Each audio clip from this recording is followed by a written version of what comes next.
Cruising along the silty, sandy, and rocky trails of Matate Ranch in Indio, California, I'm tempted to push the 2025 Hyundai Ioniq 5 XRT like a rally car. But can it really handle it? Sure, it sits an inch higher than the standard model with 7.0 inches of ground clearance. Rolls on 235/60 are 18 Continental Cross Contact all-terrain tires and offers selectable sand and mud drive modes. Yet, it's not exactly a hardcore off-roader. For starters, it lacks underbody skid plates, meaning a punctured battery in the name of adventure could end the fun real quick. The XRT joins the refreshed 2025 Ioniq 5 lineup, part of the growing trend of adventure-ready sub-brands like Wilderness, Trail Sport, Rock Creek, and Tremor. Like its XRT siblings, this model is designed for light off-roading, bad weather, and dirt trails rather than extreme terrain. Key upgrades over the standard Ioniq 5 include the all-terrain tires, increased ground clearance, and the addition of mud, sand, and snow drive modes. There are also subtle styling tweaks. Front tow hooks, extra body cladding with a black parametric pixel camo pattern, and redesigned front and rear fascias that enhance approach and departure angles. Inside, changes are minimal. XRT logos embossed on the seats, and a terrain mode button on the steering wheel. Under the hood, the Ioniq 5 XRT packs Hyundai's dual-motor all-wheel drive system, producing 320 horsepower and 446 lb-ft of torque. It also benefits from the 2025 model's upgraded battery, which jumps from 77.4 kilowatt-hours to 84 kilowatt-hour thanks to improved nickel-cobalt-manganese (NCM) chemistry.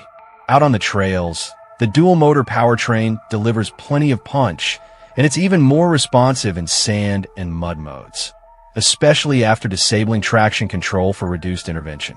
When the terrain is clear of washboard surfaces, deep ruts, or sharp rocks, I give the throttle quick jabs and find that mud mode shines the most. By allowing more wheel spin, it lets the cross-contact tires dig in and fling away sand, much like a swimmer slicing through water. As a result, the XRT gains speed faster than in sand mode. Sand mode still delivers a sharp throttle response, but it's not quite as aggressive as mud.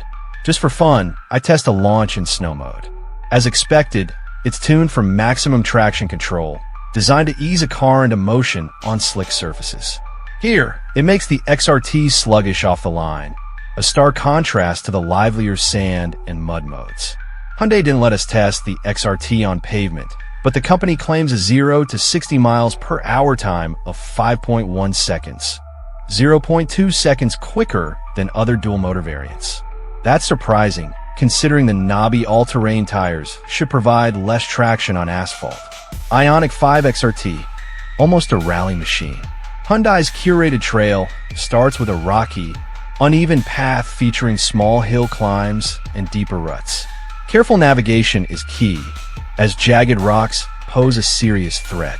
The whoops demand low speeds, but the tires handle the sand and silt impressively at both low and high speeds, maintaining steady traction on the climbs. With no extreme angles to tackle, the XRT clears obstacles easily, making full use of its 19.8-degree approach and 30.0-degree departure angles.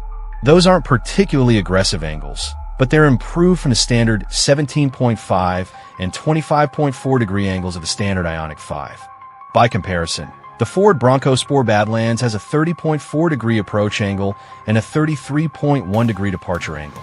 However, the XRT's most rally-like competitor, the Ford Mustang Mach-E Rally, has lesser geometry, with a 16-degree approach angle and a 27.2-degree departure angle, though some of that is likely due to standard skid plates and a lower 5.8 inches of ground clearance. Next up on the trail is a big loop that has 1-2 to 3-foot drop that can't be taken at high speed.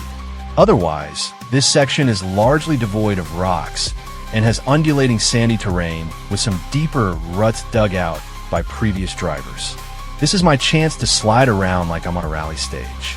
I start out in sand mode and soon find that this car is a blast in the right conditions. The XRT's 320 horsepower is plentiful, but it's the way it's delivered that makes it so fun. All three terrain modes apportion the power in a 50:50 split for best traction, which gets this EV moving and keeps its momentum through the ruts that I'm making deeper and deeper. Steer the Ioniq 5 XRT into a corner, goose the throttle, and sand mode allows the rear end to slide out.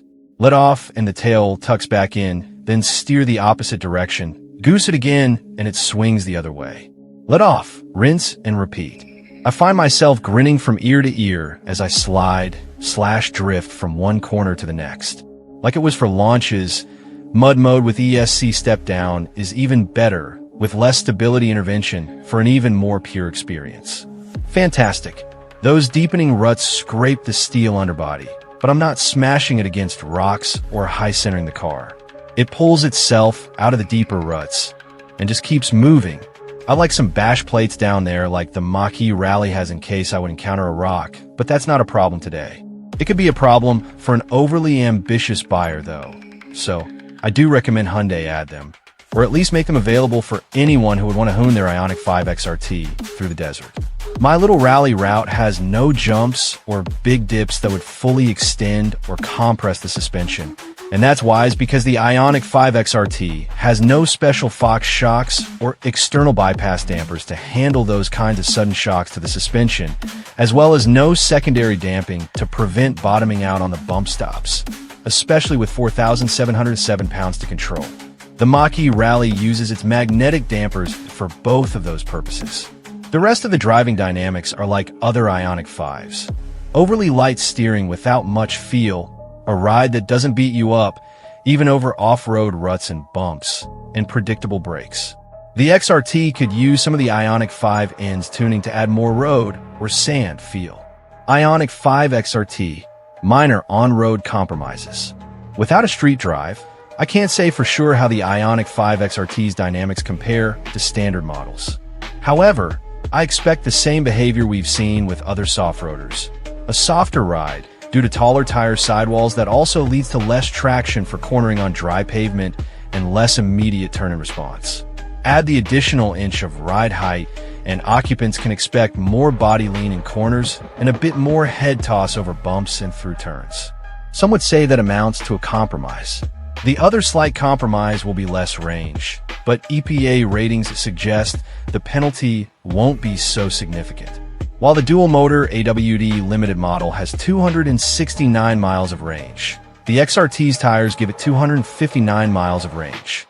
The XRT costs $56,875, including $1,475 for destination, $2,700 less than the comparable Limited, and $2,400 more than an AWD SEL. It's equipped like the SEL, but adds a Bose audio system, a surround view camera system, a blind spot camera, a sliding center